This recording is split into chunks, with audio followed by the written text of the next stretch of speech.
Every challenge in your life, every symptom, every anxious loop, every relationship that ends the same way, all of it, every pain, every twinge, every fear has the same root. There's one fracture, and that is the experience of being cut off from the source of your own being. I call it existential isolation.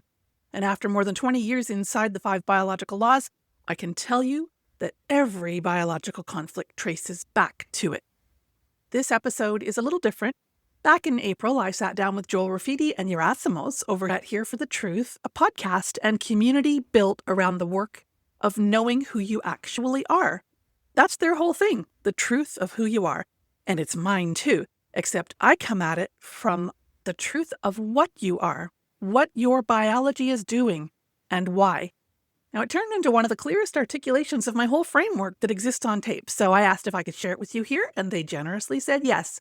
Stay to the end, and I'm going to point you to their free 7-day reset that they built. It's a self-esteem reset, because by the time you get to the end of this conversation, you'll understand exactly why self-esteem is the exit from that root fracture of existential isolation.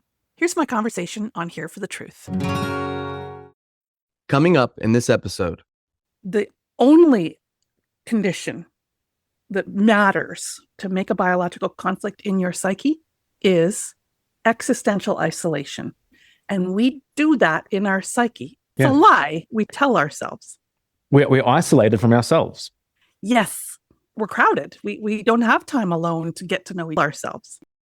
The solution is... You are now listening to the Here for the Truth podcast, hosted by Joel Rafidi and Yerasimos.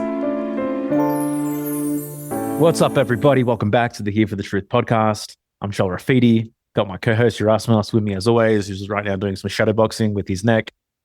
Nice, bro. Yeah. There's a massive alignment, that I'm seeing on a deeper level between G&M and these laws that govern our biology, yet seem to also govern the mythology, I would say, of our lives as well.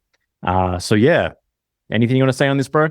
Obviously, me, I love Dr. Hammer's work, and I love having conversations with different people and how they, relate to it. And LaShui came across this work in 2002, so it's pretty amazing. And then she's got so much to share, so much wisdom to share.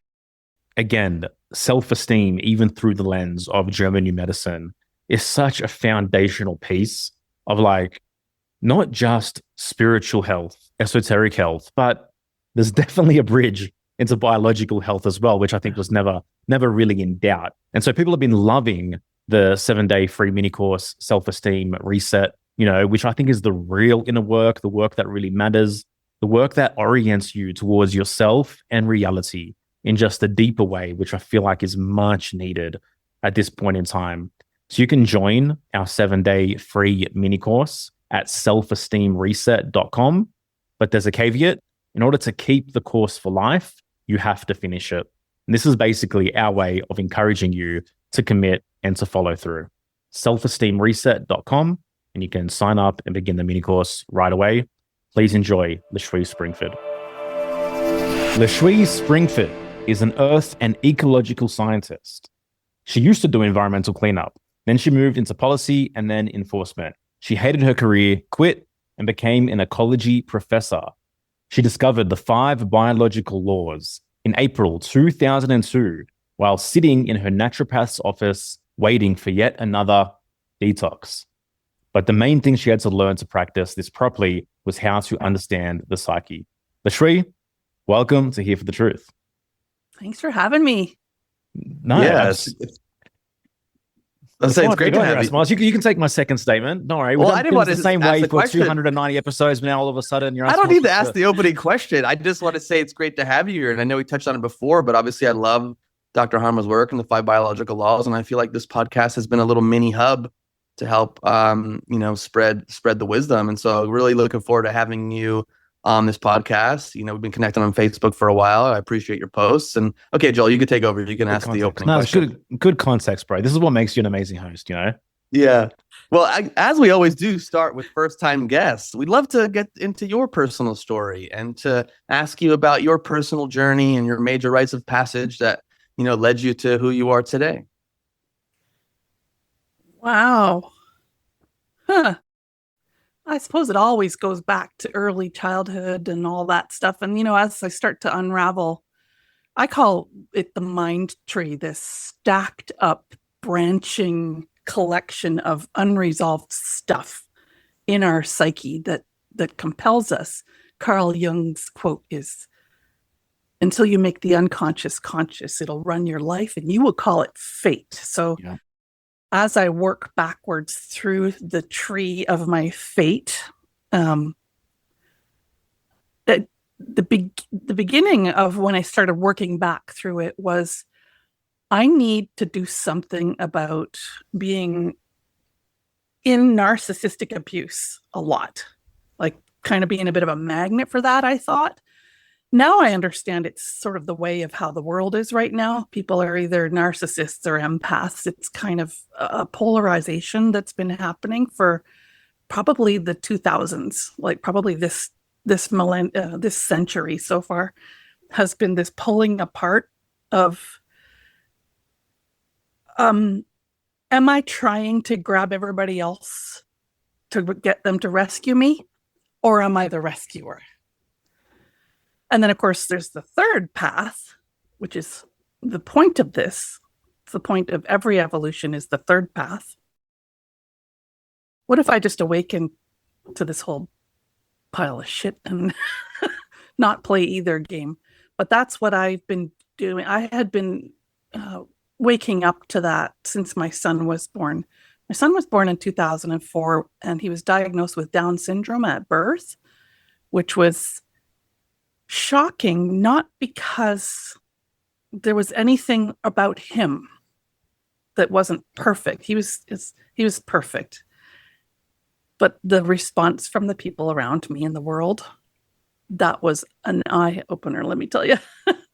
I was kind of almost keen to take on Down syndrome because I had learned about the 5 biological laws of the Germanic New Medicine a couple years before, and I knew I could solve anything. And a syndrome is a collection of symptoms. And I had the beginning of solving symptoms. How do you solve symptoms? So I was keen to get going with that. And I actually had a lot of fun in his early years, learning about how the brain develops and all kinds of cool stuff. But the hard part was realizing how many people in our lives can be fair weather, and then just out of there when they perceive things are going tough. Some people are out of there because they don't know what to say, and it's difficult. Some people are out of there because you might need something from them. And then some people are out of there because they can't count on you as much as they used to. Yeah. Yeah. And that every one of those hurts, to realize that, because it changes our sense of, it changed my sense of who I was. Who am I when other people are so quick to, and I had an identity conflict through that. I had I was already working identity conflict before that, but I just realized, wow, I don't know who I am in relation to other people. And just by who I am, I can hurt people. That's how I felt about it at the time. Now I know, oh no, I come from a family that loves to scapegoat and doesn't like to handle difficult things. And I was the prime handler, which is probably why I even cared about the environment and cared about the 5 biological laws when I found them. I wanted to help everybody. I wanted to fix all the problems.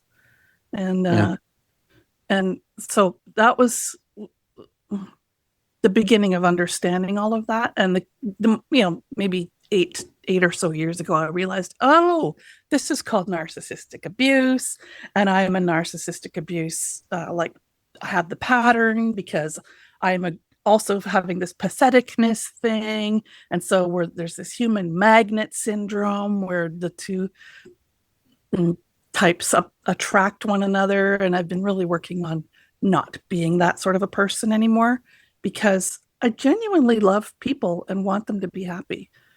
And just because a certain sort of person is quicker to belly up to the trough for that, doesn't mean I shouldn't be doing that sort of work. Mm-hmm. So, what was it? 'Cause there's a lot of things I want to kind of chat about with what you just said. But what was it? In 2002, I believe you said it was, when you were in the naturopath's office. Like, what was it about these 5 biological laws that like hit you, that clicked? Because it's gotten, obviously, Dr. Hummer's work has gotten popular since 2020, the COVID years. But you came across it earlier than most people in North America, I would say, especially with this lineage being German, and I think more people in Germany and in Europe being familiar with his work. So, like, what was it like coming from your background, and working with the environment? Do you think any of that played into it? It's Some of your foundational education. It's funny how much I knew before I knew it, and then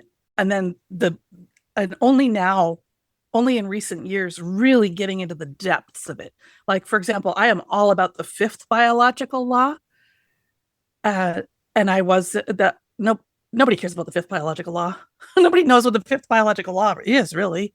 And that's how I was for the first 20 years, but maybe 15 years. But I felt those deeper meanings of it at a soul level.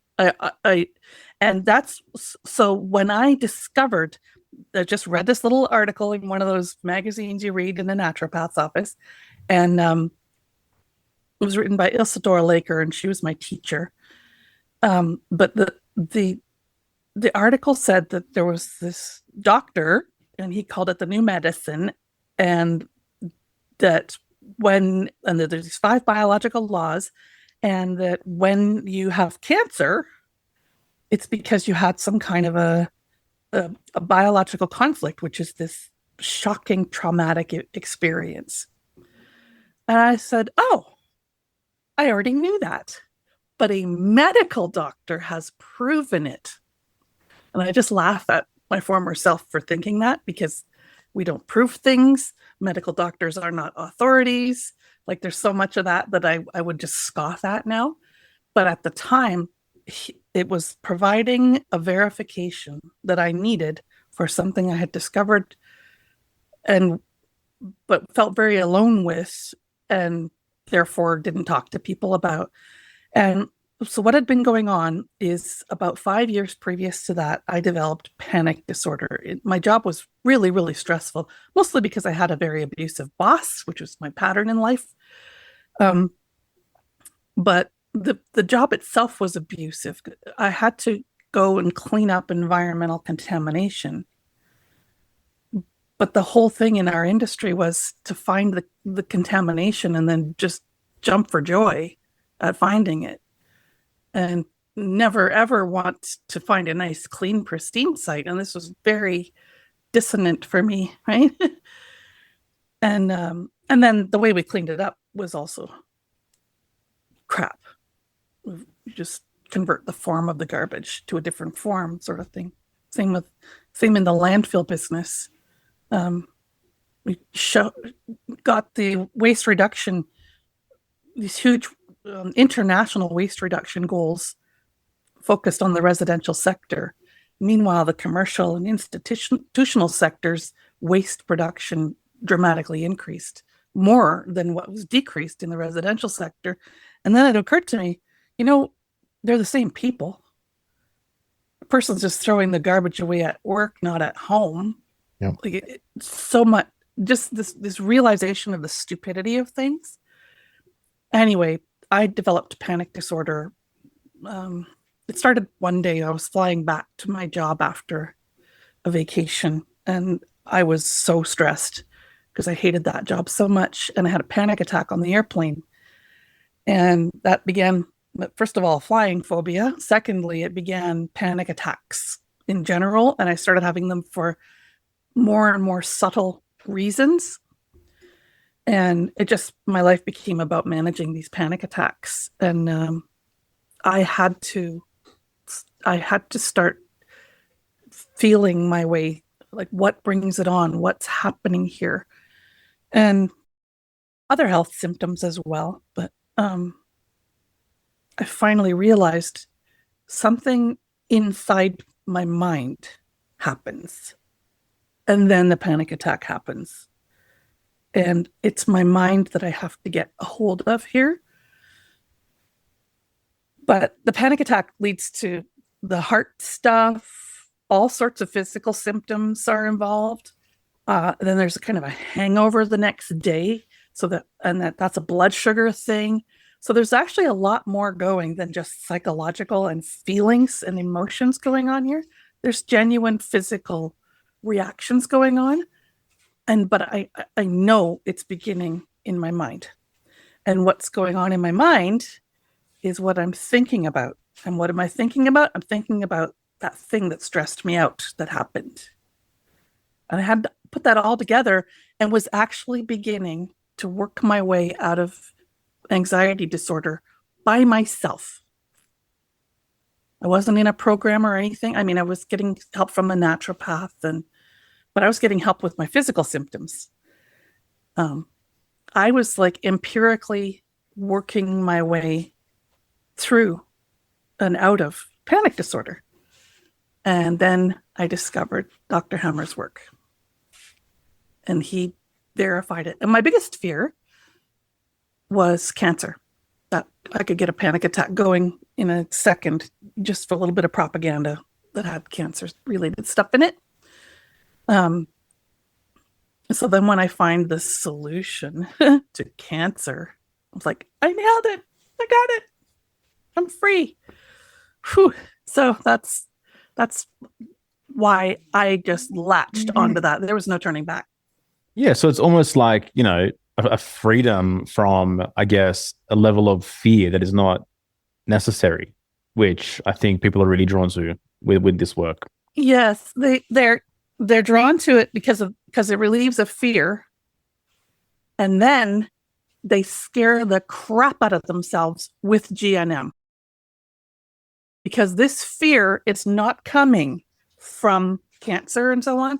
This fear is coming from our society. It's being implanted into us 1,000 times a day, this fear. And we haven't totally uncovered that in the GNM community. And so we're scaring ourselves with the GNM now. We're taking the same ideas into GNM. Well, because that's what I noticed too, is that like some people, they're just worried. It's like, I can't live my life because if I live my life, I'm going to have a conflict, and I don't want to have a conflict. It's just like this fear against having a conflict every day. And I can't do this to my kid because then they're going to have a conflict. And it's and it's like, yo, chill. But it's kind of almost that thing where it's like the hopeful journey that a person goes on, where you learn the thing and then you throw it all away and then you just live your life. You know what I mean? Like, but some people are in that stage where it's like the micromanaging of it, as opposed to, wow, I get this knowledge, but then does it free me or does it constrain me more? And that's usually a signpost that something needs to shift more. It's found an identity conflict, and virtually all women have it these days, but most men have it too. Most of us are constellated. Dr. Hammer was grateful that he saw CAT scans before the 2000s, before the 90s, because starting in the 90s, virtually everybody was constellated beginning then, and he would have thought that was just normal brains. But he had seen normal brains before that. What changed drastically for that shift to occur? Something drastically changed, and the internet, like the 90s. Well, this is leading us actually to the heart of the problem. So see how our minds go. What occurred in the world that we then had a conflict about, and that's could be what it is.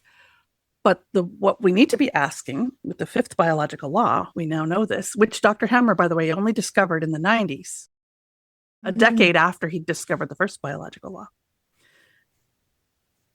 Why did so many of us care in that way to make a conflict about it and then to go constellated about it?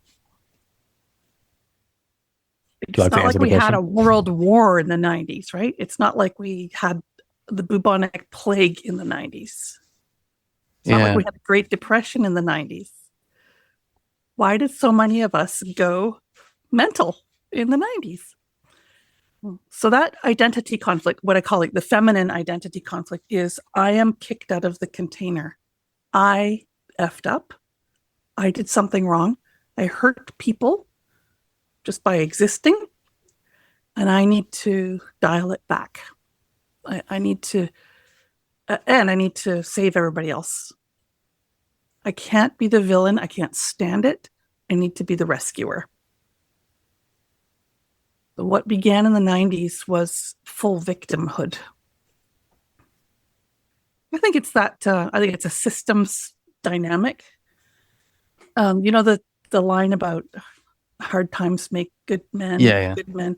I think we entered into the era of weak men, of good times making weak men. That's my. Well, you think about the abundance of like the 80s, like that led into that as well. I mean, at least in the Western world, most humans, we haven't had to deal with any type of like major war. We're just kind of doing our thing, going to work, making money, having all the comforts as technology has advanced things. And it's like, things haven't been that hard. Third wave feminism. I'd say they haven't been hard enough. In fact, that's one of the biggest challenges with my son. He's 22 years old, and I'm trying to get him to be a man. Well, why should he? Why should he?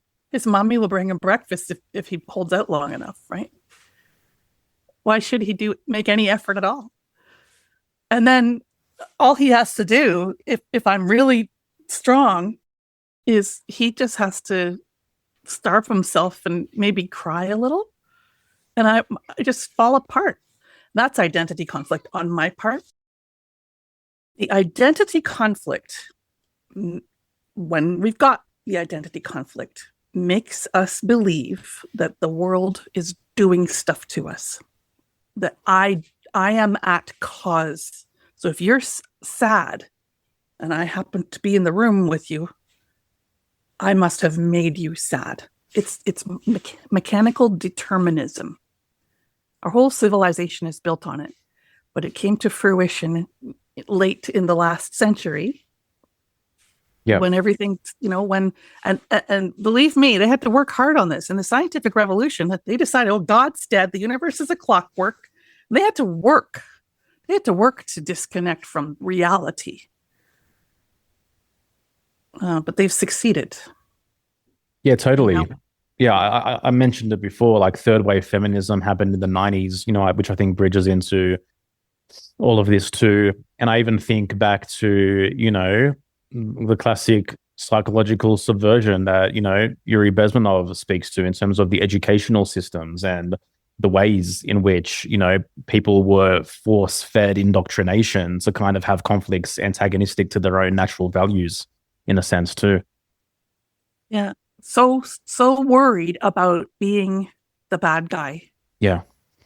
That's what's going on. That's the identity conflict. And then like the kind of the continuation, but I feel like it came to a certain place where like even just the breakdown of the traditional family structure, because I may have brought this up before, but on the internet, you see different health influencers, usually like the nutrition food influencers. They'll post pictures of like the 1970s of a beach in like Brazil or some other country, and everyone is like healthy and fit. They just kind of like had this natural, healthy fitness to them. And I remember going, and they're sane. They're sane. Sure. They got together. There is, yeah. But the people that are posting this, they'll use it as a reason to go like, oh, it's the seed oils. Oh, it's this. Oh, it's that. They look at it from a much more materialistic standpoint. Now, I don't want to sit here and discount 100% of that stuff, but like it goes beyond that. And so everything that we're talking about here, the dissolution of the family, things that shifted culturally, the growing of the internet, getting more into easy times, like it's multifactorial that has impacted us. So it's not as simple as, oh, let's just go back to eating grass-fed meat and not have seed oils, and then we're all just going to like turn into like 1970s Brazilian looking people and being fit, healthy, and sane. I think it's more than that. And actually, I remember I have a distinct memory of going to Greece in the 90s as like a young teen and experiencing the same thing, like everyone looking fit and healthy. At that time especially when I got into my 20s and started getting more into nutrition, I used to think, because I remember at that time, the standard American diet and Western corporations were taking over Europe. So in Greece and Athens, you had like KFC and Dunkin' Donuts. All these places were coming in.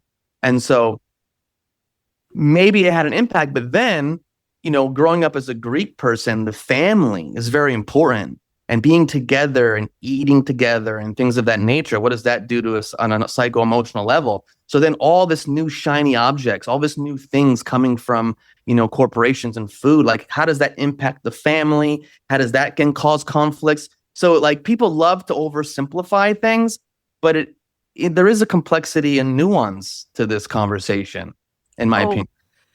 We're all away from home. I mean, home as the who am I? Where do I belong? The essential self. We're away from there, and I'm pinning most of the blame on this identity conflict, because this identity conflict says I got to leave my goalpost and run over there and rescue you, because I can't be wrong about anything. It's this terror of being the bad guy, and this is what I let's lump it all together and just call it weak men. We have both men who won't stand up for what's right because it's unpopular. This is the norm, right? Male feminists. Ooh, that just hurts my nervous system to think about that. But this is the norm. And people not wanting to call out wrongness.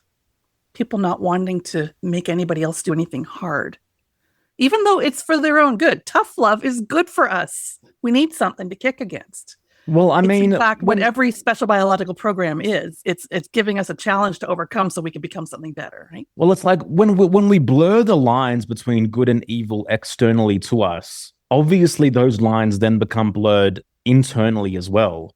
And that is like a root conflict in and of itself, when we can no longer discern what's right, what's wrong, what's natural, what's unnatural, what is in alignment with life, what is contradictory to life. And like, you're right, this detachment from reality on a deep psychological level, no doubt has occurred and has splintered, many minds. Yeah, we're not home. Yeah. Yeah. I love that you mentioned the tough love thing, because it's like a conversation I have on a regular basis, because I was an athlete growing up and I actually liked being coached hard. Like I appreciated it. It doesn't have to come from like this demeaning, shaming, like insulting you, but I liked it. And I've been training with this martial artist and I'm like, dude, I want you to train me hard. You don't need to be like, put on kids gloves and be soft. And I feel like there's just been this like complete opposite shift from like the authoritarian coach teacher, which, there's some issues with that. Don't get me wrong on some level, to like this like soft, everyone gets a trophy, like I don't want to hurt your feelings. That's like weak. That's weak, and it's just like be easy on him. And I just, today I watched a video clip. They were talking about the state of US basketball culture and how all these young kids now, like they have millions of social media followers. Some of them are making money already. They feel like they've arrived. These teenager superstars, they feel like they're arrived. Okay. And meanwhile, in Europe, if you're a good basketball player at 14, 15, you're playing with adults. You're getting like beat on by grown men in these professional leagues. Your coach is coaching you hard.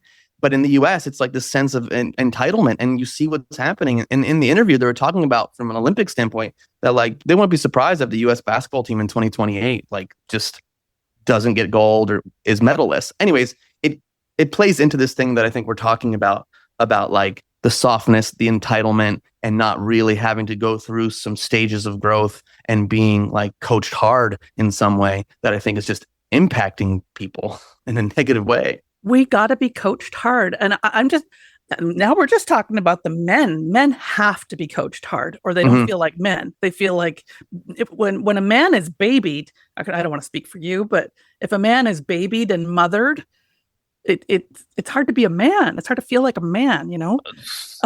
Yeah, I've had to work. Awful. I've had to work through a lot of conditioning of being raised as a little bit of a mama's boy with like a really loving, overbearing Greek mother. You know, especially in my early relationships, expecting women to like do everything that my mom did for me.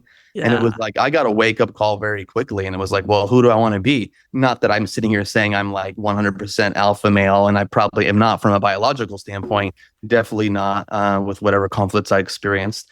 But like it's like, well, how can I improve? You know, what little things can I do to like embrace that and stand up for myself and be more of a man? And it's definitely a journey, and it's obviously like what we've talked about. It's the required work for people that grew up in the 80s and the 90s. You know what I mean? Or the 2000s.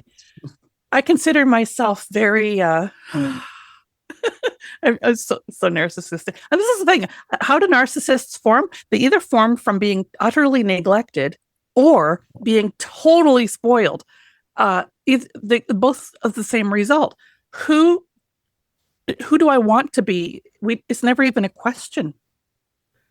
It's like, oh, me as this toddler level of development of emotional discernment and psychological affect. That's the best I can be. I'm just going to stay here. But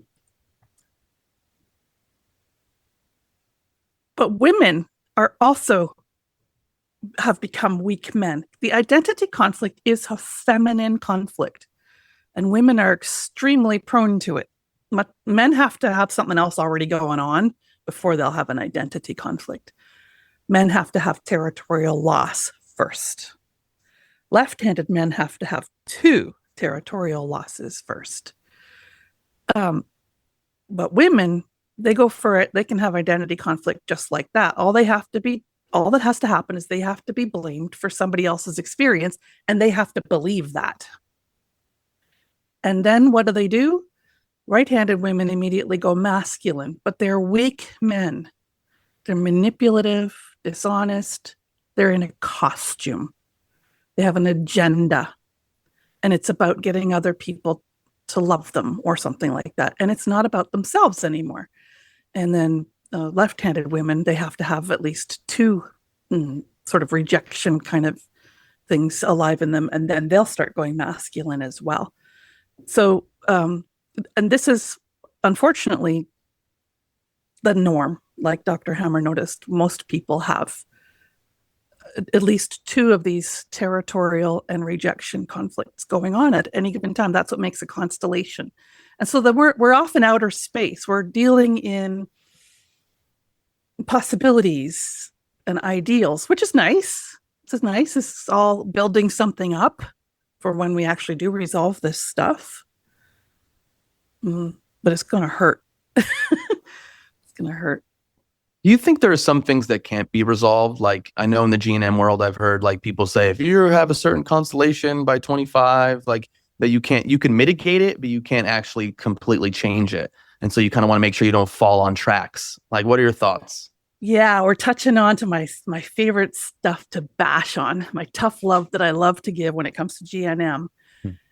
We are taking this identity conflicted, deterministic victim shit into G&M.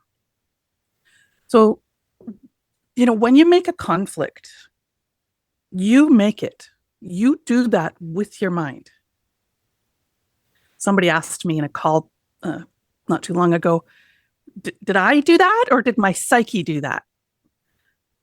And the answer I would give her right now, if I had thought of it then, the answer I would have given her if I thought of it was, if I go and I smack somebody, just belt them right across the face.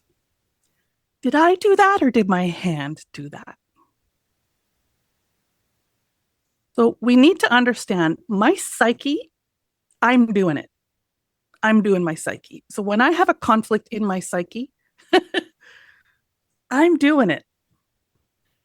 But we've taken the Schul medicine, what Dr. Hammer called Schul medicine, conventional medicine, we've taken it into G&M. We've taken the victim, villain, rescuer crap into G&M. And immediately we start scaring ourselves even though we discover the GNM, yay, cancer can be cured, yay. And then we start delving into it.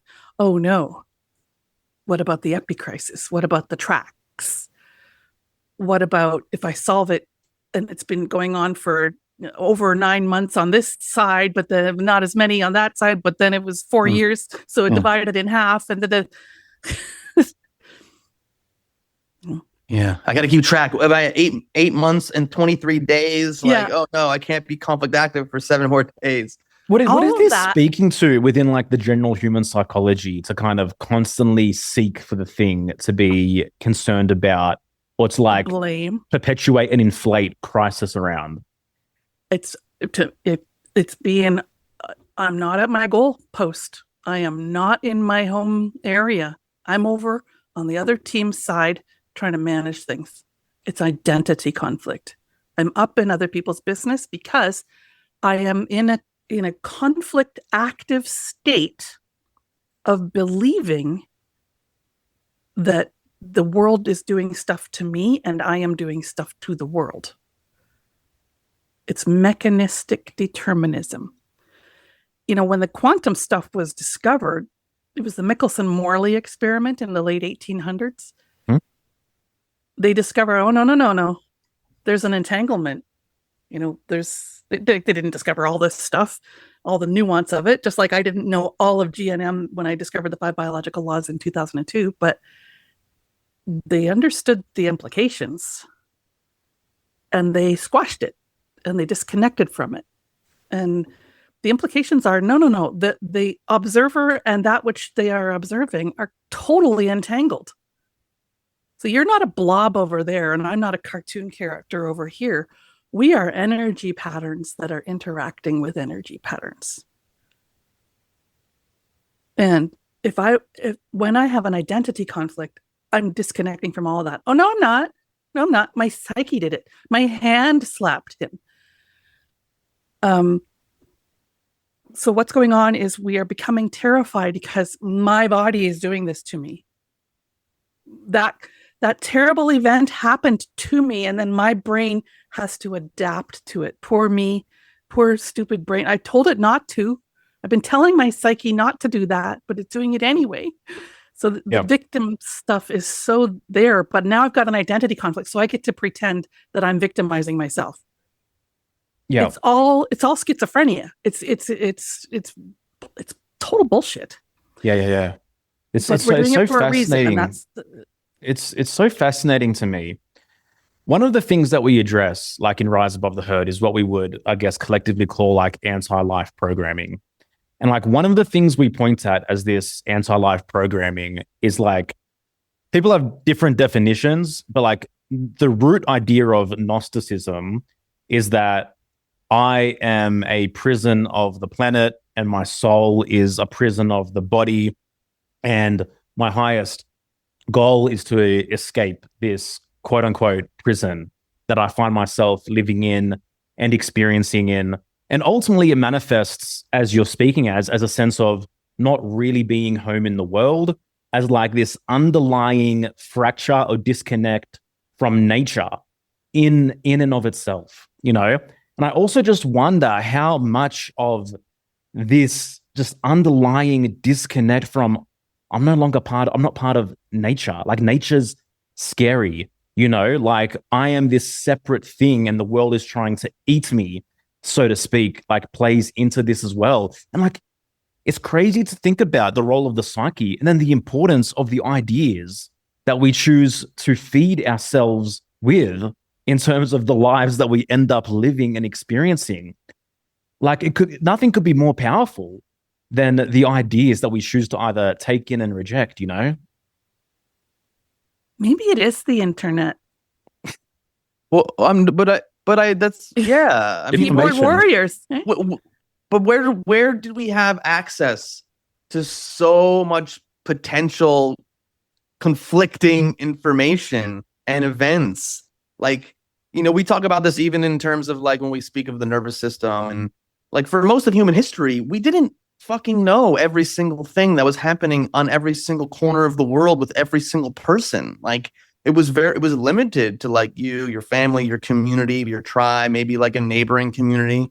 And like with the rise of technology, especially this 24/7 news cycle, like I don't know if we have the capacity for that to the degree that maybe we will one day. Maybe we'll go through some crazy process and we'll be okay with it. I don't fucking know. But like I definitely think the internet has played a huge role. It's also been amazing. It's been incredible. So amazing. That begs the question, because there's always throughout history been versions of the internet, versions of advanced technological shifts. And us as evolutionary beings, we're designed to adapt to these things ultimately, you know? So like, again, this argument of, are things out of order, or are we just constantly in this process of adapting to a new order, you know? Like if Dr. Harmer saw brains, okay, he saw them in the 90s and he saw them in the 2000s and saw a difference. But if he saw them in the 60s, right, again, would he be like, oh, what the hell? I think the type of changes have been exponential in terms of how they've impacted the human organism, a little different, in my opinion, than like, you know, from 1800 or 1700 to 1800. You know, there's been obviously shifts and changes, but I think it's been different, in my opinion. Think about it, like we're walking, we got horses, we're doing everything by hand. Holy crap, there's electricity. Holy crap, there's cars. Holy crap, there's always been versions of it, even though looking back, it seems like this is the most rapid enhancements. It's be interesting to think about the perspective of total. I agree with you, but I think objectively, as best we can say it's been the rapid change. I mean, look what's just happened with AI in like 3 months and how people, I mean, it's, you know, like did every single person have a car in like a week, you know, when the car came? Like, I feel like it wasn't as rapid. But anyways, we don't need to go. Yeah, there were no gas stations. There was cars before there was gas stations. How did they do that? Yeah. Yeah. But yeah, regardless, it's interesting to think about. Every generation is probably like, we're living in unprecedented times. You know, when some major shift happens. Here's the thing. Every one of us, this moment in my life. So here I am. I've been muting and unmuting myself because I've been controlling your perception, or I'm hoping to control how you experience the noise that's going on around me. And that's me not exactly, I'm in unprecedented territory. I'm somewhere, I'm not like just chilling in my pad, man, but this on the one hand, this is problematic because it's a bit of an identity conflict, and it's me taking responsibility for other people's experience, and it's deterministic and all that stuff. But on the other hand, we are having a conversation I could not have had.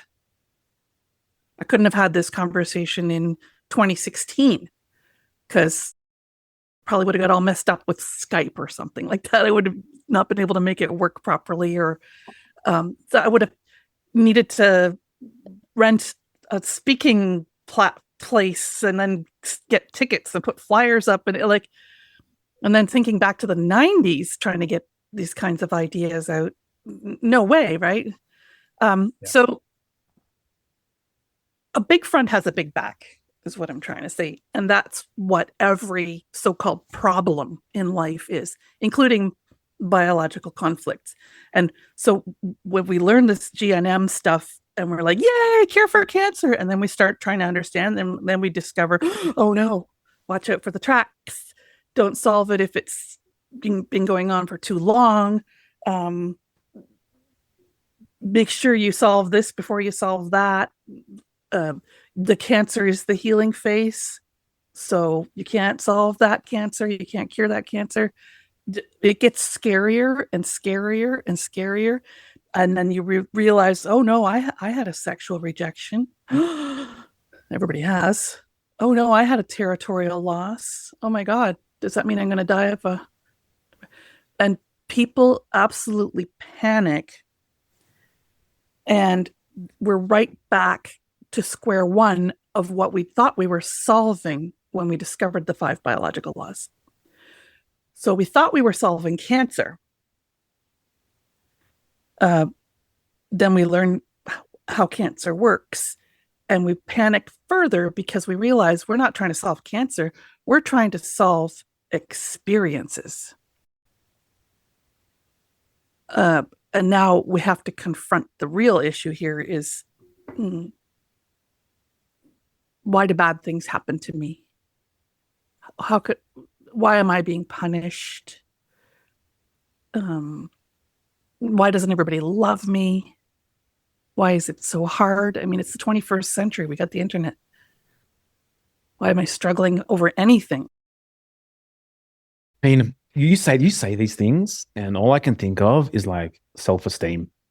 Like, honestly. Yep. How do we get there? What's the beginning of solving all of the, and there's about 500 conflicts. There's about 500 little relays in the brain.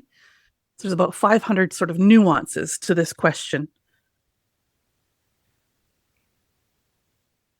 All of them come down to existential isolation, every single one of them. That is one of the 3 criteria for a Dirk-Hammer syndrome, which begins a biological conflict in the psyche. I would say that the first 2 criteria aren't actually that important. They are only relevant because they lead to the 3rd criterion, which is the isolation aspect. And it's funny because most people, because of our deterministic upbringing, our mechanical determinism that we're swimming in, I mean, it's the air we're breathing is mechanical determinism.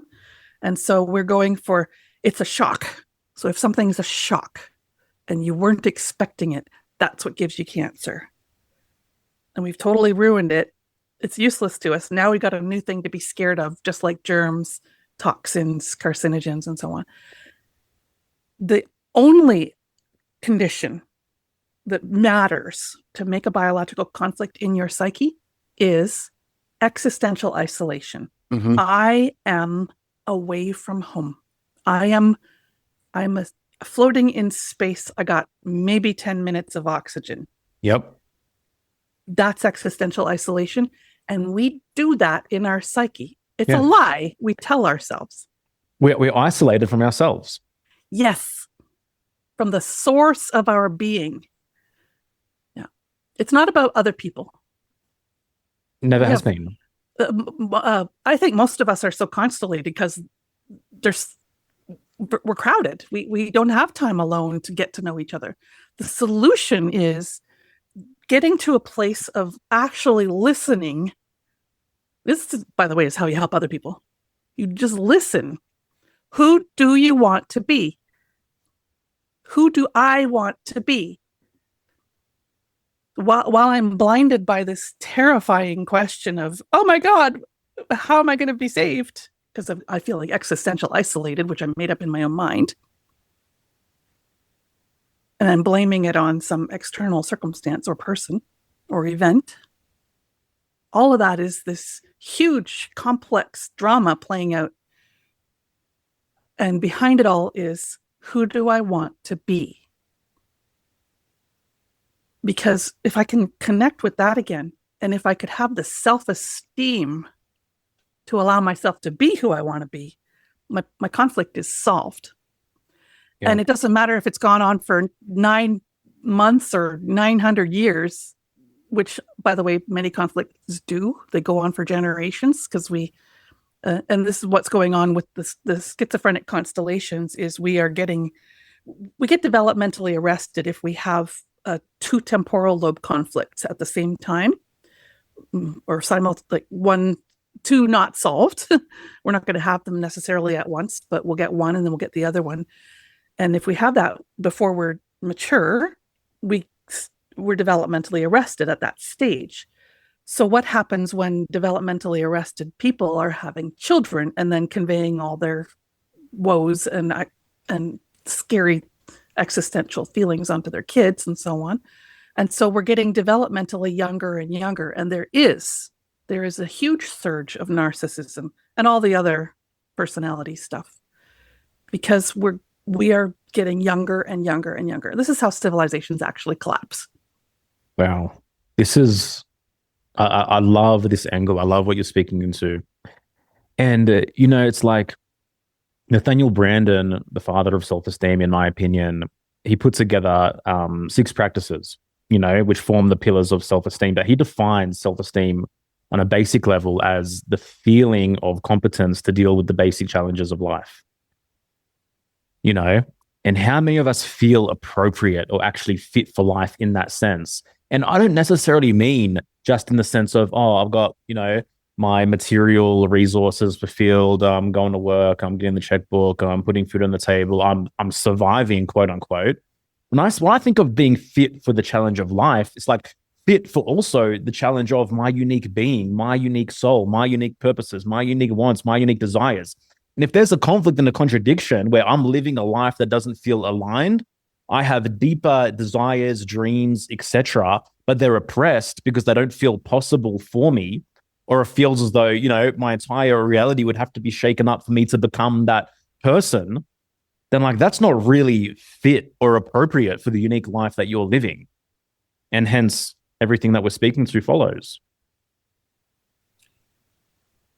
The greatest danger in any special biological program, at any stage of any special biological program, is the edema. It's the holding the water, especially in the brain. But why do we hold the water? We hold the water because we're little ring-formed creatures at heart. We're little bobbing in the ocean, totally in the arms of Mother Ocean, and being directed through life by Father God.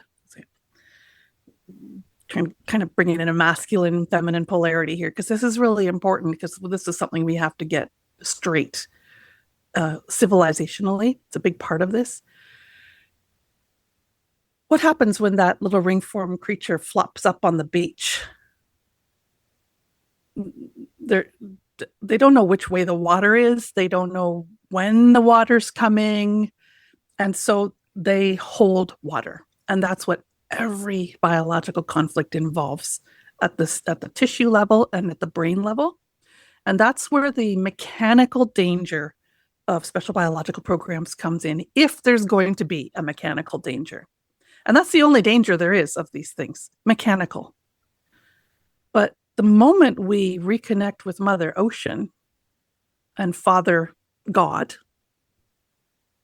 the water's released. We don't need to hold on to it anymore.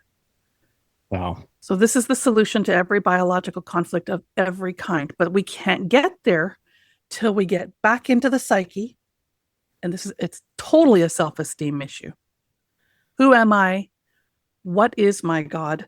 Who do I want to be? Because the whole point of being born is to take on a challenge. And then our culture is teaching us, it's getting busy immediately. Oh dear. Okay, from the stick, the P stick having the plus sign on it, it starts. Prevent this from happening, prevent that from happening. And then when something does happen, oh my God, how stupid were you? Yep. I mean, it's resonating so much, everything you're sharing. Like a quote we often share Henry David Thoreau, the mass of men lead lives of quiet desperation. And I think about this quiet desperation in terms of this ring formation creature analogy that you're speaking into, exiting the ocean, just being utterly defenseless, utterly helpless, like literally like the fish out of water. Like, who am I? Where am I? What's going on? And like, this is the state of being for the masses of men as we observe the world around us. And it's so existential. And it's like purpose.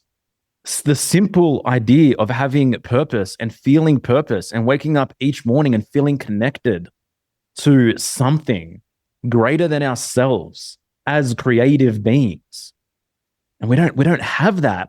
That has actually, for most people, has nowhere to go, because straight away we get stuck into the mundane, into the anti-life that we've built for ourselves.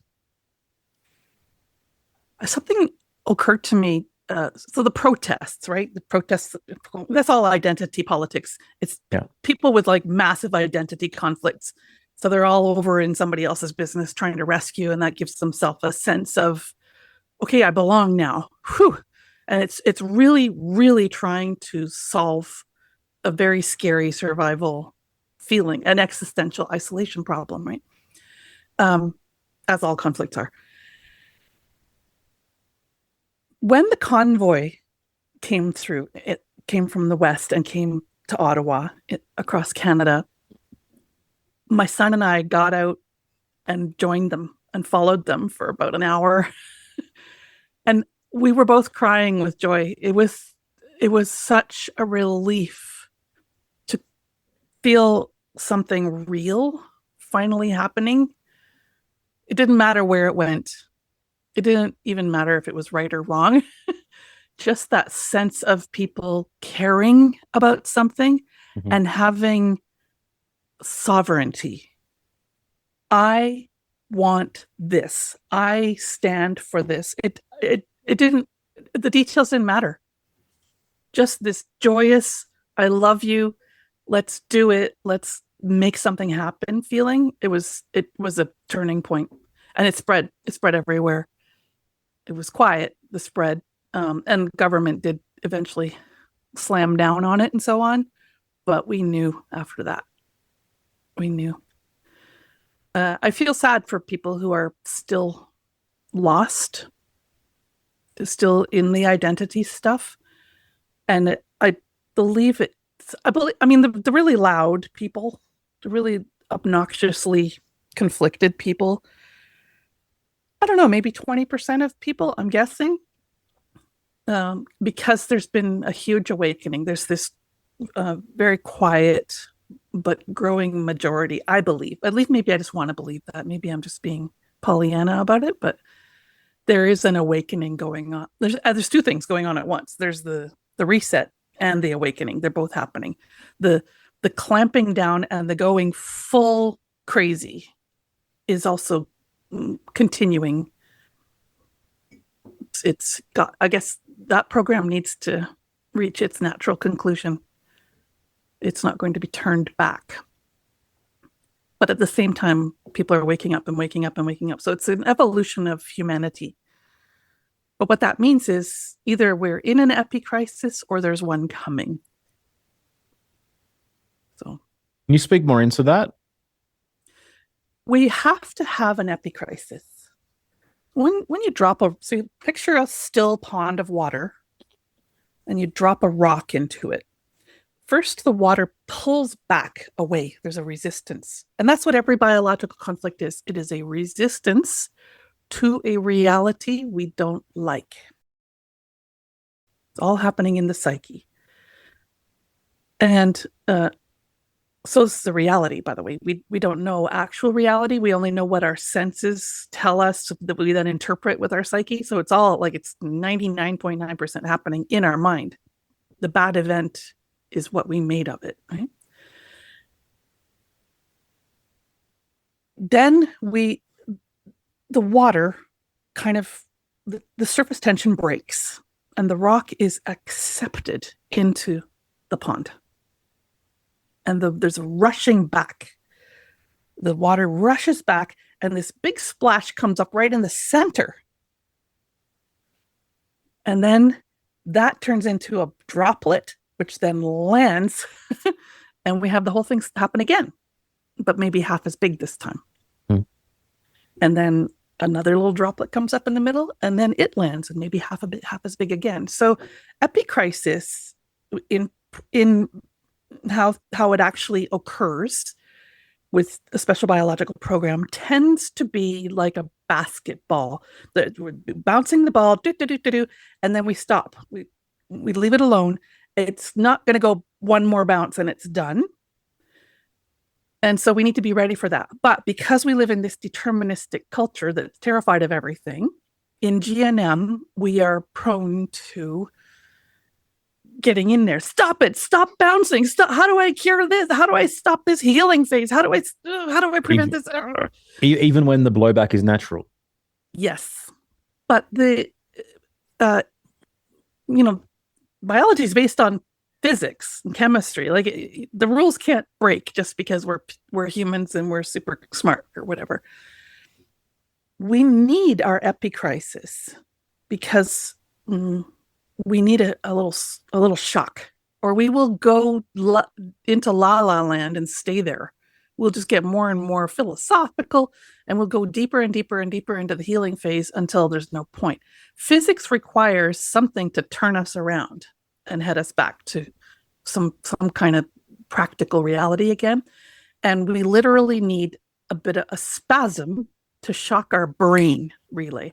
So that's the biological main purpose of the epicrisis, is at the brain level. We got to get the water out. We got to get the edema out. So a little cattle prod to get you out of the hammock. Yeah. LaShui, you hear so often, like, people, I have brain cancer, they go in for surgery, they cut their whole head open, and very often, like, maybe they last a little longer or they don't last at all. Like, is brain cancer just getting a test at a certain time where, like, the scan is showing that there's, like, a lot of edema in the brain, and so then they're like, you have brain cancer, as opposed to it's like the natural process of you're going through a special biological program, and it just happens to be that they're taking a snapshot photo and then diagnosing you with brain cancer? Yeah, that's right. There's no such thing as brain cancer. It's either a big swelling because you accumulated a lot of conflict load by being intensely obsessed with the conflict, or being obsessed for a really long time without break, or both. So or you can also have a big swelling because even though you solve that conflict, you also have a giant existential isolation that's active. That 10x is the swelling of a lot of things. It turns something you wouldn't even notice, like a sniffly, stuffy nose, into a sinus infection. It turns a little chubby cheeks on your butt into cellulose and lymphedema and all this stuff. Or lipedema, lymphedema. I forget the words. Anyway, so it exaggerates. It turns little things into monsters. You could also have a lot of glia there. Glia is, we could think of it as the sort of the scar tissue. You're starting over, and because you're a new you. After you solve a conflict, you're a new you. And at the psyche level, the epicrisis is the test. Did you really evolve? Are you really going to do things a new way now? Are you really seeing it a new way? Or are you going to go back to being a victim again? Most of us jump in there and start hitting that basketball. Stop it! So when the crisis comes, it feels like the problems come back, and we fight it even harder and quicker this time. And that's what allergies are. That's what tracks are. Right? And so we're fighting against it. So what's going on is, okay, the brain's like, all right, got to go back to square one again. And glia is is how we make new brain cells, right? Yeah. So the more of that we do, the more, if we do that over and over, this one little relay in our brains getting that 50 billion times, we keep doing that same conflict. It looks like a white spot on the CAT scan. It's the glia cells. And and then add some water and so on, right? So, I mean, it's interesting because, like, I feel like I'm applying GNM now esoterically in ways that I haven't before, and I'm really loving these new connections that are forming for me. So thank you so much. But it's like, even like esoterically, like, we tend to, in our lives, circle over the same kind of problematic situations until we then learn to respond differently to them. Like, life keeps presenting us with similar challenges in new contexts until we figure it out. Then we move on to the next kind of stage. It's almost like what you're speaking of is like a biological microcosm of this esoteric thing playing out in all our lives. It totally is. As within, so without. I haven't heard that before, Yerasimos. It's like super interesting. It's far more interesting than any of the crap we make up that we're like out there crusading against. I'm going to prevent conflicts, or like nonsense, right? It's much better than the stuff we dream up in our schizophrenia. It's really interesting to think about the stage that allopathy is in, and how it's grown, and all this focus on diagnostics and coming in for a test 3 times a year. Like if I could snap my fingers and go, those diagnostic tests, regular visits do not exist. Like I feel like mortality rates would lessen, because it's like people are going in, they're getting these snapshots like I talked about with the brain or whatever. And then they're being diagnosed with something, which is having its own impact on the psyche. Yeah. It's just wild to me. Like it's like that. I don't know if it was Gary Knoll that wrote that piece a long time ago, Death by Medicine. Yeah. And it's like the levels of death by medicine. Sure, we can go, oh, I went to the hospital, they gave me medication, I did that, and it impacted me. But like this deeper layer of like how it ultimately, that seed is planted that leads to death. It doesn't have to be, Yeah. And like even we don't have to do the 70 to 90 years of the exact same year, 70 to 90 times. We don't have to do that. And we don't have to do the same one that the other 8 billion people did. We don't have to. But boy, it feels scary for some reason. But even like just the idea of being endlessly scheduled to be diagnosed, it's a conflict that's never resolved, because there's always this ongoing underlying fear of, is this next appointment going to be the one when I get that bad news, which is just always running in the background. And who's the God there? Who's the God there when you go and you get patted on the head and told you did a good job? Yeah. What's going on there? Yeah. There's a lot of correlations between like the medical field and the church and priests, and it's one of my milestones, actually. It's like when I discovered that the waste reduction in the residential sector was just people dumping their garbage at work instead. The same thing happened to me when I noticed how cancer works, cancer screening. So in 1913, funny how many things happened around then. But when Rockefeller was making the medical system be all about his beautiful new farm, he was turning the dye industry into pharma, using petroleum products, right? And the banking system and all the other cool things that happened in 1913. Such a cool year. So cool. Yeah. And the Cancer Society started. Biggest charity in the world by far. Oh, it started in 1913? Yep. Whoa, I didn't know that. Coinky dink? I don't think so. At that time, something like 1 in 8,000 people were diagnosed with cancer. If you had cancer, you had about a 5% chance of surviving. And the Cancer Society started to spread awareness and to get people in there getting checked, so that they would, the idea is if you catch it early, that's the best way to cure it, right? Catch it early. Has anybody really looked into that? Because I don't think that's right. But anyway, by the time of the war on cancer, it was now being diagnosed like 1 in 30, 1 in 20 people were getting diagnosed with cancer.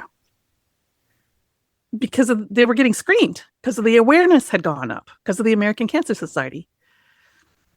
And the cure rate was still probably maybe 20%. Now, at least here in Canada, the US has got more heart disease and Canada's got more cancer. But we're in the realm of 1 in 3 of us getting diagnosed with cancer. And it's actually 1 in 6 women and half of men are getting diagnosed with cancer, or expected to be. And the survival rate is a little over 50%. It's maybe around 60%-ish. Is that right? No, I got it backwards. It's around 42%. 42%, I think. So, yes, the survival rate is much higher. It's gone from 5% to like almost 40%. Yeah, but 5% of 1 in 8,000 people versus 42% of 1 6 people or one in, Yes. like, do the math. When I did that math, I was like, oh my God, why doesn't everybody see this? Why doesn't everybody see this? And of course, then my iatrophobia started, because that's my thing. I love having phobias. And I was like, why would I go looking for this? I'll tell you why, because I'm getting letters in the mail. I'm getting marketing messages. I'm getting hits in conversations on TV shows, on like everywhere I look. It's like it's the core of most dramas. It's the But again, foundational self-esteem, nervous system regulation, all that propaganda and all that stuff is just going to go, oh, okay, I'm noticing a thing. All right, y'all enjoy that. I'm going to live my life. And all, I mean, obviously education plays into it as well. I mean, having self-esteem along with education around like what's really happening and what's going on in allopathy and understanding the 5 biological laws. But generally speaking, like that propaganda is going to impact a person differently, ultimately, But like self-education is a natural consequence of self-esteem. When you're presented with a thing that might not necessarily fit into your model of reality, you're going to go seek and educate yourself about that thing and then make an appropriate decision about it. But when you don't have self-esteem, then you're presented with fear and propaganda. You're just going to outsource your power and your mind to the thing and not seek the education. So the relinquishing of our minds happens in the process as a byproduct of poor self-esteem. And there's degradation over hundreds of years now, of us relinquishing connection to self, to God, to nature, to our own power source, and handing it over to the materialist. Thank God my rescuer is finally here. Yeah, I got a croak, but at least there's some explanation, and I now I have an identity. I'm X such and such victim. So the bubble wrap is suffocating you. Yeah. Who do I want to be though? Who do I want to be instead of this? Yeah, Lishi, what is your thought on this statement? We've had conversations on it, like whether on a more micro level or some cosmic level, like you get what you deserve. Like that statement people say, like, I get what I deserve. I know some people have issues with the word deserve, but just in this idea of like, what do I need to work through? What do I need to grow? What lesson do I need in life? And it kind of almost gets you a little bit, I don't want to say out of the victim state, but it's just like, listen, there's a reason why this happened. Now what comes from it now? Yeah. There's a 1, 2, 3 mechanism that's going on here in our deterministic culture. 1, I don't feel good about something. I've got a conflict. I feel unhappy. I'm less than happy. Now, happiness and health, perfect well-being, that is our essential, basic, the natural self. But sometimes we don't feel that way. Sometimes I'm not in a mindful state. And so that's the first step. Something happens that I don't like, or I feel a way I don't like. Then what's going on in my mind, because of the culture that I'm in, the mind that I grew and developed based on the materials I was given, is I look for something to blame. And so I look for, okay, what's wrong? What's going on out there? And then I go and I try to fight that, or cope with it, or transform it, or change it. But I'm working over there. I'm not working back here where the problem really is. And the thing is, a problem is a good thing. I make a problem for a reason. It's something my psyche is doing. I make a problem for a reason. It's so that I can overcome it. And I'm never going to overcome it as long as I'm over there coping with reality and dealing with it. So when I say you deserve that, I could be saying this is your punishment because you did something stupid. I could be saying you're a really nice person. Here's your reward. But hopefully what I'm saying is you created this for your evolution. Yeah. And you were brilliant to create this for your evolution. It's a challenge. It's a challenging idea. You deserve this because mostly we start out thinking, no, I don't want this. And we're over there trying to fix this. If I realize this thing that I don't that I deserve or don't deserve, I created, like, the idea of deserving. I also created that. The whole thing is in my psyche. No, I don't actually choose physical outcomes. I choose what I desire. I choose the actions I'm going to take. Maybe. A lot of them are not conscious. But I don't choose the actual outcomes. So that's physics, right? If I drop the basketball, I don't choose whether it bounces or not. That's up to physics. But I know it's going in knowing physics, you can kind of predetermine or take a best guess at what might happen following any particular action, right? Yeah. So I'm going to drop this ball.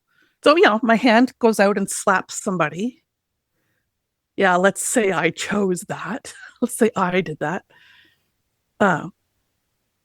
Do I choose whether they hit me back or not? Do I choose whether their tooth falls out or not?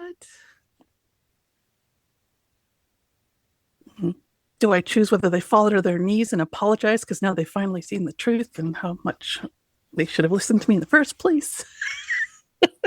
That's what I really wanted when I did it. Some people just need a good smack in the face. Some people, what? How do you say it? You got to say it the Sean Connery. Oh yeah, I love that interview. Oh yeah. I guess I'm pretty hardcore I'm pretty hardcore Gen X because my mother was pretty hardcore entitled boomer, and she's a single mom and so neglectful as a parent. But it was cool. It was okay to be that way, and I'm just like. So many times I've thought, oh, this woman just needs a. Well, I think it's like, Yep. Listen, I don't know. There's parts of that interview that I'm like, yo, like you tell Can I someone. give context of this interview? Yeah. What did you say? I don't know Do the you context. want to give context of this interview? Barbara Walters interviewed Sean Connery, and I think Sean Connery was having some history of he said sometimes it's okay to smack a woman, slap. What every woman needs. Every woman needs sometimes a good slap. There you go. I like your impression. And I think he kind of goes you're trying to explain, you're trying to share things, you're trying to be rational. You're they just don't stop. They need the last word. They need the last word. They need the last word. He's just sometimes a little smack in the face. Now, I would probably handle it differently, but I also understand what he's trying to probably says. Probably. I mean, you could ask Sophie. I've never smacked her in the face, But there's Oh no. there's a gray area. There's gray area. It's dark. We're getting dark here. Yeah. But I love delving in these little areas and having these kinds of conversations because people love to get they like to throw out nuance and every biological conflict in your psyche is you giving yourself a slap because you need it. Every DHS is a slap because you need it. Why? Because you want it to be something different. You want to be better than this. And at your soul level, you know what you want to be, and you know you're not that. And so whatever grist comes into your mill is what you're going to use. And you slap your old self to wake your old self up so your old self will get off the hammock and do the hard, embarrassing, awkward, humiliating, scary stuff. You won't do it otherwise, but you don't get to be the new evolved version of you until you have that slap. You have to. It's physics.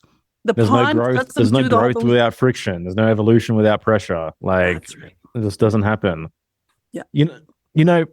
Another thing I was thinking of as we talk about this macro idea of identity conflicts, and I think about the conflict of altruism and this idea that we just need to be endlessly selfless, and that this inorganic idea that internal happiness is somehow connected to my selflessness and my ability to be selfless. And so we put ourselves on the back burner, we give all our energy to other people, and then society, religion, the culture tells us this makes you a good person, and happiness follows you being this quote unquote good person, right? But then it's like contradictory to life itself. And so people enter this people-pleasing cycle of just always thinking, I'm the nice guy, I'm the good girl, I'm the whatever I might be, whatever you need, anything, whatever it is, right? And thinking happiness is eventually going to come for us. But it's like there's this root conflict where I keep doing this thing, I keep, sacrificing myself for everybody else, and then life doesn't reward me in any kind of real way. And it's like, what's that doing to the masses? Like the programming of religion, the programming of altruism, this faux morality that we're, that's Talk right. about devaluation. Yeah. Mm-hmm. Mm-hmm. What's going on when I tell a little kid who comes home crying about whatever happened, and they're crying because the kid is thinking, I don't accept this, and I need to grow part of my brain somehow that I'm a different person when this kind of crap happens. That's what development is. That's what evolution is. What happens to that kid when the parent says, well, what did you do wrong? Why did you make them treat you that way? What did you do to make the teacher, or what could you do to make the teacher be nicer to you? This is what's going on. This is developmental arrest, when the kid's like, if I try to address my anger, if I try to address my sense of rejection, that gets me another slap. Now the kid's disconnected from themselves. So I had to go back to blaming my parents there for a bit, but but it's like the learned behavior that people call the fawn response too. It's like, let me just make sure, let me walk in eggshells, make sure everyone's okay, and then I'll be accepted into the tribe, I'll be accepted in the family, I won't be yelled at, etc. Religion is also teaching us this, and it's providing us with outlets. It's providing, you need to go slap somebody. Here's a justifiable reason to go slap. Right? So this religion can go slap atheists, or maybe atheist religion can go slap the Christians or something. It's the means by which we are disconnecting from our essential self. It always happens through devaluation. Yeah. Has to happen through an attack on the self-esteem. And this is how we're learning it. Yeah. And then we're learning, I can't solve my conflicts because I'll die. Yeah. And like new age spirituality does this as well, but just on the other side of the spectrum. Someone actually did wrong by you. You're actually feeling the urge to slap someone. No, that's just your ego trying to move you away from spirit. Don't listen to that voice. Don't act upon that. Conflict. Yeah. In what way were you being that way yourself? Embrace the shadow of that. And it's good. It's good if you can. It's good if you can. But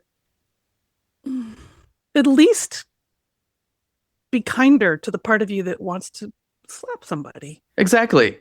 It's like you have to build a relationship with the complexity of who you are. It doesn't mean you act on those things, but you go, oh, hey, I know you want to punch this person in the face or choke them out, but like that probably won't be a good thing to do because you might end up in prison, but is there a way for you to move that through you, move that impulse through you without causing any excess harm in a certain situation? Like, I'm not a fan of repression. I'm a fan of like discernment, like I'm a fan of like knowing yourself and all the glory and nuance of who you are, the light, the dark, the shame, the anger, the joy, the silliness, the perversion, whatever, and hopefully responding appropriately to life, which is a highlight of self-esteem. Yep. You got to go through it, not away from it. And this is one of the most important things that needs to be understood when we're learning GNM stuff. We when we take the determinism into GNM, we're replacing germs and toxins and stuff with shocks and DHSs. And this leaves us with a very flaccid response of find the DHS, find the event, and then you find it and this is supposed to solve it. It doesn't. Because finding who to blame isn't the solution.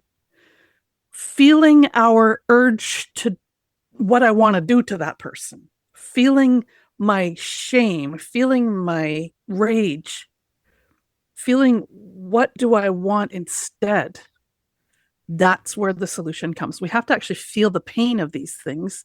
That's the reason we created them. But the way our psyche works is, the way our brain and our tissues work is, oh, that feels bad, avoid. Oh, that feels bad, avoid. And it stays a 2-year-old. It stays id forever. But you are not a brain, psyche, and body. They are something you are doing. So this is the game we have to play. We have to take total charge of ourselves. If I have a problem, if I'm anything other than deliriously happy and healthy and excited and whatever my version of perfect is, if I'm anything other than that, then rather than painting a positive thinking, happy, new agey smile on my face, I need to go into what exactly is the problem here. Not what happened to me that I'm a victim of, but what am I actually unhappy about? What is the problem? Because as soon as we do that, we are now looking at, instead of resisting, a piece of reality that we have been trying to avoid.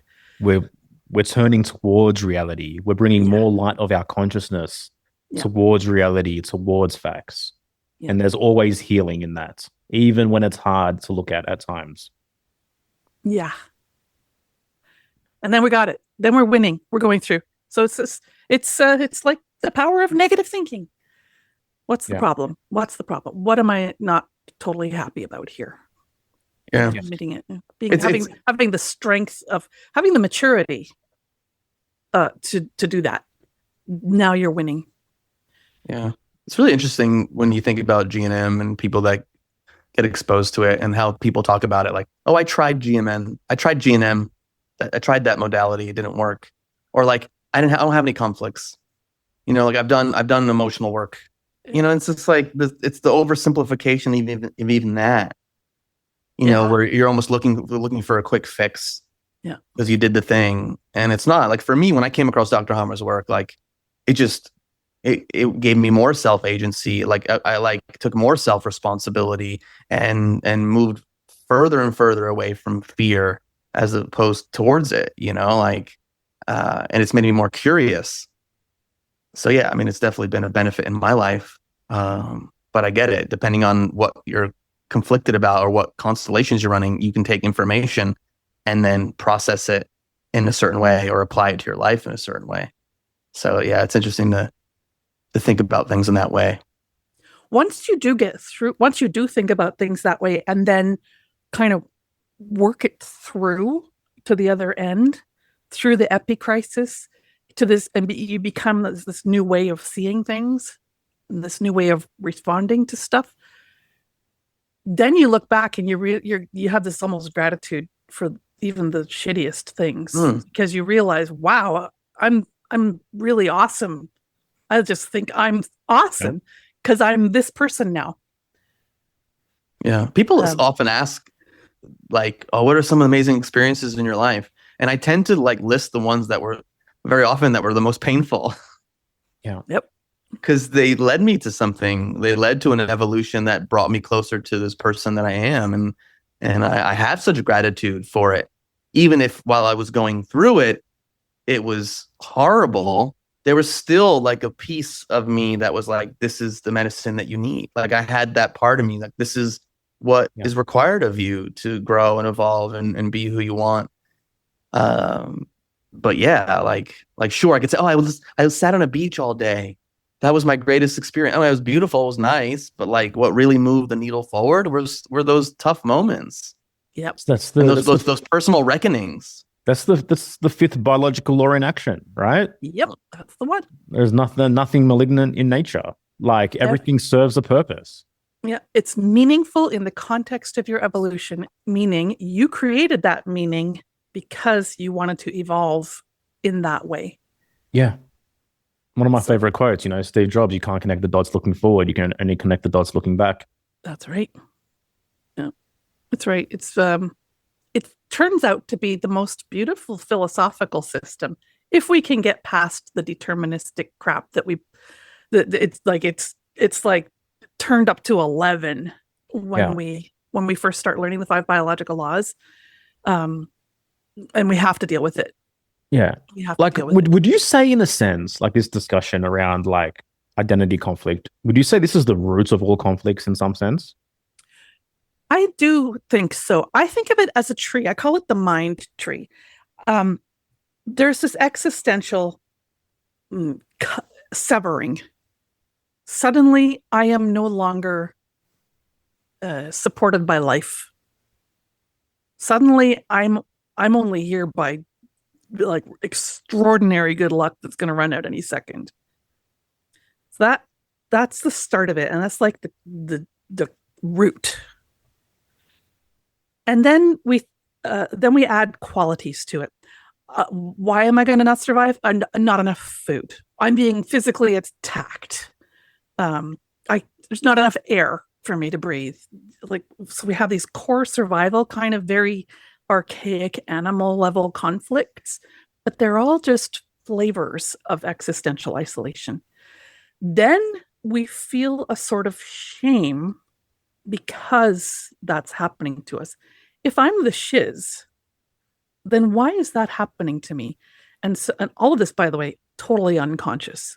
But this is kind of the growing tree of what's happening in our psyche. We start to feel a kind of impossible shame. And the self-esteem problem begins of, why am I existentially isolated? Why did God or life cut me off in particular? And that's the self-devaluation. And this starts branching and branching and branching because it's stories we make up to explain, well, if I had bigger tits, I would, or if I was smarter, or if whatever. Yep. Or if I wasn't circumcised. Yes. Yeah. If I got my cancer screenings. Yeah. If I hadn't solved that conflict. Damn it. So those branch and branch and branch because they're bullshit. They're stories we've made up to explain and to give ourselves busy work. Well, I'm going to go off and do what I got to do to make myself smarter and have bigger tits and fix my foreskin, whatever the stuff is. That's going to solve the existential isolation. Yeah. Busy work. And then we relate. This is the leaves of the mind tree. Then we relate to the world as if all that crap is true. I still got to get my energy. I still got to get my food, my life sources. But I am this. I am this cut off, existentially isolated, flat-chested, that's my story, and I'm going to relate to you that way. Mm-hmm. And then you're going to slap me because that's ridiculous. And then I'm going to I'm going to go schizophrenic, and I'm going to be off gluing my hands to the roads and stuff. And that's the mind. That's the mind tree. And we have to work our way back through it. And where I'm at in this now is I'm back to like 3 and 4 years old kind of stuff. That's where I'm working these days. Wow. Like I was a single mom, and I was an only child, and we moved a lot, and I just always had this, I've never had a sense of being welcome. And all my other crap has really grown out of that. And I've dealt with all my other crap, a lot of it, I think. I don't know. We'll see. Yeah. So the question was, is this identity conflict really the core? And I think it is, because I think the identity conflict, now technically it's a temporal lobe conflict. It's a feminine, it's a yin conflict. But I think it goes all the way down. There's a self-devaluation that I don't have a right to exist for some reason. And then underneath that is this, I don't belong anywhere. And that's why I'm existentially isolated. That's why I'm floating in space, desperately trying to get people to like me. Yeah. No, I appreciate that. Well, you're welcome here. I know you recently joined our community, Friends of the Truth. You're so absolutely welcome there. We're so stoked to have you there too. In a couple of weeks, Yerasimos and I are hosting a workshop at Confluence. And the title of our workshop is called Self-Concept is Destiny, you know? And this whole idea that we're speaking to, like, it really is like self-concept. Like, how do I perceive myself in the deepest layers of my being, you know? And that really, I feel like, sits at the foundation and the formation of all these things that we're speaking into. What is the reputation that I acquire with myself? And then how is that reputation, for better or worse, manifesting externally to me? Yeah, that's the whole tree right there. Yeah. In closing of this podcast, I kind of want to harken back to something you mentioned earlier on, if you're cool to discuss it. And you mentioned that you have a Down syndrome child. And so can you speak into potentially what you've learned in that process? I assume you would have gone through a process of trying to unravel, you know, Down syndrome through a German new medicine lens, etc. Maybe for anyone who's like going on this same journey or a similar journey, I think would be, really beautiful and powerful. Well, like all hard things, we don't choose stuff like this, and we wouldn't choose it. But there is an astounding gift in it. I have learned so much because of my son's Down syndrome, and it's actually it's a joke. It's hilarious what I've learned, because I had a story about Down syndrome before he was born, of course, and then it had to do with being smart, right? And then what we should do. Like Iceland was celebrating a few years ago. They were celebrating because they had no Down syndrome. Yay, good for us. Well, how do they have no Down syndrome? So tell me, how would one explain to a person with Down syndrome, what is genetic screening? What is amniocentesis? What's the purpose of it? How would you explain that to somebody like that? Down syndrome is, I don't want that information. That information is bad, and I can't reconcile it, and I don't want to. Don't say these stupid things. So it's a double hearing conflict, and usually motor, and it's usually double motor conflict. I'm trapped because of this stupid, bad information. The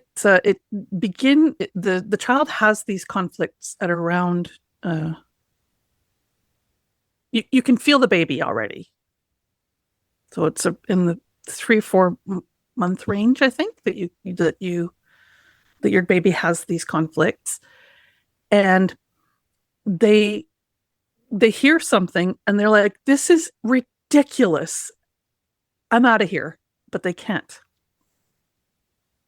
And then because of the double hearing, it's happening in the cerebral cortex, and then the double motor is also in the cerebral cortex, but the double hearing causes immediate developmental arrest. So the child already is not maturing in their psychological development.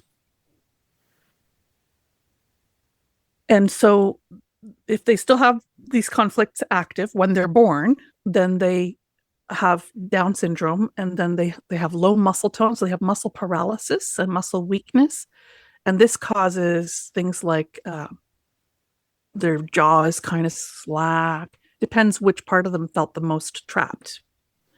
And the double hearing conflict causes usually speech stuff. My son's scores when he was born, his APGAR scores were 8 and 8 because he was perfectly healthy, but he didn't make a sound. And he was like younger than a newborn in terms of his auditory pathway. And that's been most of the adventure, has been his really unique experience with information and sounds. And sometimes it's too much. Sometimes he's just tuned it right out. Like, when you get really bad news and then the person keeps talking, you don't hear another thing afterwards. That's what the hearing conflict is. Where was I? Anyway, so the first really important thing I learned was how incredibly intelligent not only my son, but everybody I ever met who has Down syndrome. I'm sure there are some real idiot douchebags with Down syndrome, but all the ones that I have met have been very, very clever people, very smart and highly intelligent, and in that stoic kind of intelligent sort of a way. I'm listening to the undertones, reading between the lines kind of a way. Another problem, another conflict that's common with Down syndrome is heart malformations. It's partly because of the stage of development where this all happens. And it's partly because of overwhelm conflicts and self-devaluation about being able to handle this. It's estimated that 2/3 of humans are never born because they have a conflict and then they're like, no, okay, that's good. That was enough of an experience for this round, and they're done. The most common survivable conflict in the womb is Down syndrome. And I believe, just from people I've met, basically, is that this is an example of a person who is ready to really take on some deep challenges. And it's to do with information and how much am I paralyzed by life and how much am I at cause? That's the program. That's the evolution that people with Down syndrome are working. And it's no mystery to me why the world wants to stamp things like this out. Because it's very confronting for people who just want to paint a nice, happy, positive thinking, new age smile on life and who want to blame the world for their stuff. It's very confronting that somebody comes along and is okay with working that particular path. With, like, who chooses to be seen as an idiot? Who chooses to stay childish in certain ways, even though other people look with disdain on that? So for me, the biggest thing I got, my biggest evolution was understanding that it's okay for us to exist and that our lives are meaningful and valuable, and it has nothing to do with other people and what they think of us. Yeah. It has to do with, I want to be alive, and therefore I'm alive, and it's my life, and I'm totally sovereign in that. I learned a ton of that from my son. For me, it was a big letting go of an identity conflict. We both seem to be working because he loves videos and TV shows and stuff about family and creating family. So he loves the Ice Age, because the mammoth and the sloth, and they all get together and they don't really get along all that well, but they make a family. They make a herd. Shrek makes a herd with Donkey and then the princess and stuff. That's what he's into. He loves the storylines always over the hedge.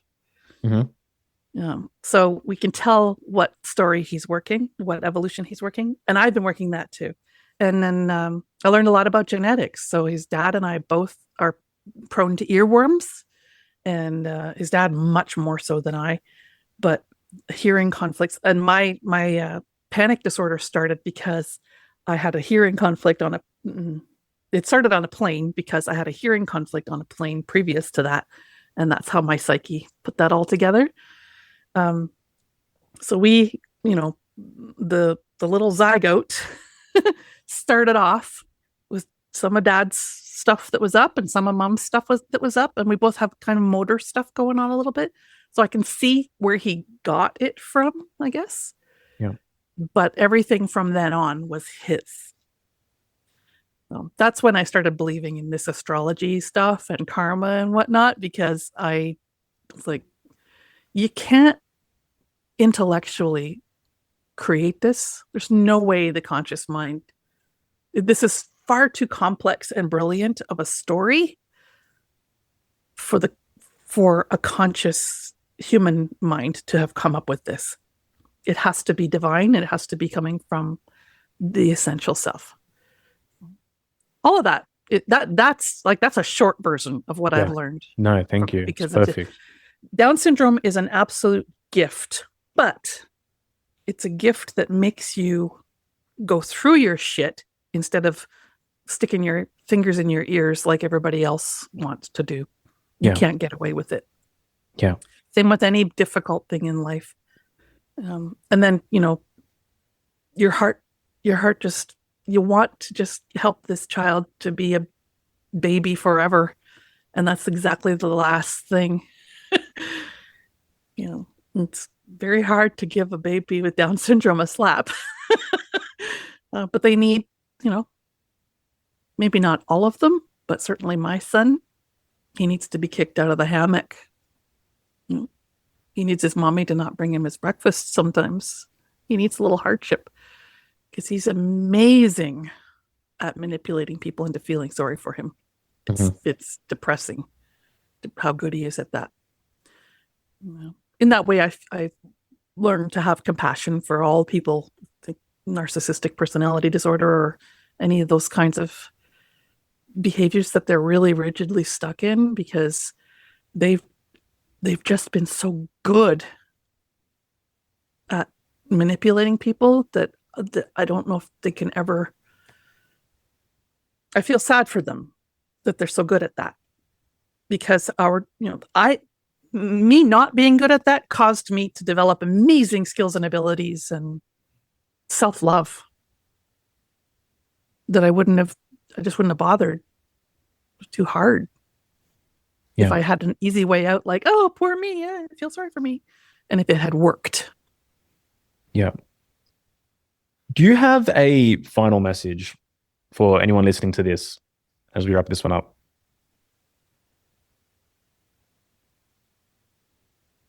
No. That's cool. That's cool. We dropped plenty of messages during it. Yeah. Okay, here's one. You don't have to heal forever. Yeah. You just have to get to the point of realizing your problems are created by you for your own purpose, and you're going to evolve for them, and it's going to be great. But no, you don't have to keep healing forever. And you also don't do a big healing and you're done. No coasting. Perfect. Mindtreehealth.co is your website. Are there any particular avenues that you'd like people listening to this to reach out to you via, or how to connect with you or work with you, your offers, anything you want to share with our audience? This is the place and time. I like to help people one-on-one for sure, but I'm extremely limited, of course, in how many people I can help that way. So I would love if people check out my podcast. It's the Mind Over Symptom podcast, or check out a course. My most recent one is Core GNM, and I would love people to learn the 5 biological laws for how they actually work. And maybe we could sort of skip over or skip through quickly that switch away from deterministic, mechanistic thinking when it comes to our well-being, and start seizing control, because that's how we're really going to feel better. And it's worth it. I promise you, it is worth it to solve our conflicts, as unpleasant as it is. Most of, our whole biology is trying to help us not feel them because it feels yucky. That's why we make our changes, our tissue and functional changes. Our brain is trying to protect us from those icky feelings. But once we have our number, once we get this and we start embracing those icky feelings and using them for our evolution, man, it's fun and it's so worth it. And our self-esteem goes right through the ceiling. Amazing. Lishui, thank you for being you. Thank you for joining us for this episode. Everyone else, thank you for listening. What an incredible conversation. I know that was so aligned to every single ear that was listening to that just now. I just continue to appreciate the way that, these philosophies, these ideas, these modalities, these systems of knowledge, that great analogy of like each individual touching a part of the elephants and yet not realizing, ultimately that they were all speaking to the same source or, pointing to the same thing, so to speak. And yet we keep coming back to this core idea of coherence, of building a friendlier relationship with self, of developing authentic self-esteem, of turning the gaze of the light of your consciousness to a greater capacity towards life, towards reality. And so it's just a really beautiful thing, even for my own personal educational process, to continue to connect these dots. So appreciate you guys dropping in, listening to this. It means so much to us that you took, 90, 100 minutes out of your day just now to hang out with us. And I guess in our efforts to continue, to bring knowledge into the world, I just want to highlight one more time for those that haven't joined yet. We have a 7-day free mini course, the Self-Esteem Reset. And these are the core pillars and practices of developing authentic self-esteem. On the other side of this course, there is no doubt you're going to have a powerful taste of the importance of self-esteem and how to develop it within your own life. And honestly, the compound and ripple effect of doing this work on your reality is unquantifiable. So you can head to selfesteemreset.com. All you have to do is enter a name and an email address, and you'll automatically get shipped to your email the day one video, the practice of living consciously. selfesteemreset.com. Thank you once again, and take care. This has been Mind Over Symptom with Lishui Springford, where symptoms are not the enemy and you are your own authority. For more, visit mindtreehealth.co.